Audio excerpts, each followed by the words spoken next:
2-4 दिन पहले मैंने वीडियो डाली थी। किसी व्यक्ति ने कमेंट्स किया, आप बड़े संत हो, आप बता दो क्या मिलेगा, यानी कि मरने के बाद।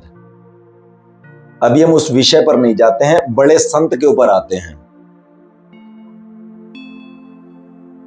संत, और अगर संत के बारे में मैं कुछ बोल रहा हूं तो मैं बड़ा संत। मुझसे क्यों कुछ सुनना चाहते हैं? आप बड़े संत बन जाओ ना, जाओ किसी संतों महापुरुषों की शरण में।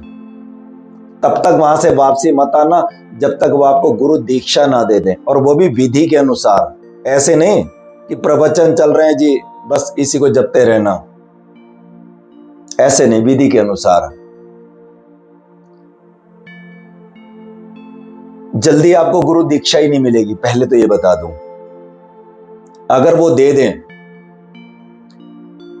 तो वहीं पर एक संकल्प लेकर के वापसी आना कि अपने जीवन का 1 साल गृहस्थ में रहकर एक संत की तरह जीवन निर्वाह करूंगा। अब कोई आपको गाली दे, अब सुननी पड़ेगी। क्यों? क्योंकि संत का जीवन निर्वाह कर रहे हैं।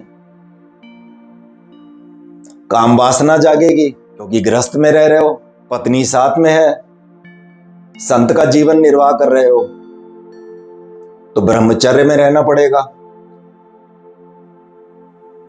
उस समय आपसे बड़ा कोई संत नहीं होगा,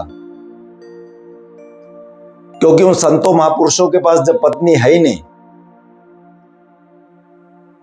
तो उन्हें उसके सुख भोगने का पता ही नहीं है। आपको पता है, इसलिए आपसे बड़ा कोई संत नहीं होगा। अपनी मर्जी का आप खाते पीते हैं।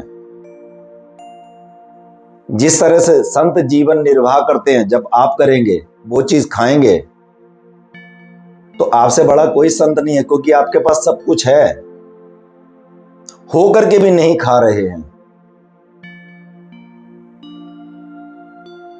किसी ने अपमान कर दिया, किसी ने बेइज्जती कर दी, सब सहन करना। क्यों? क्योंकि संत का जीवन निर्वाह कर रहे हैं। उस 1 साल के बाद जिस दिन आपका संकल्प टूटे और वो आपके अकॉर्डिंग वो संकल्प पूर्ण हो जाए, तो समझ लेना कि जितने समय में उन संतों महापुरुषों का जीवन था, उन्होंने संतपने में उस जीवन को निर्वाह किया, आप उससे श्रेष्ठ होंगे।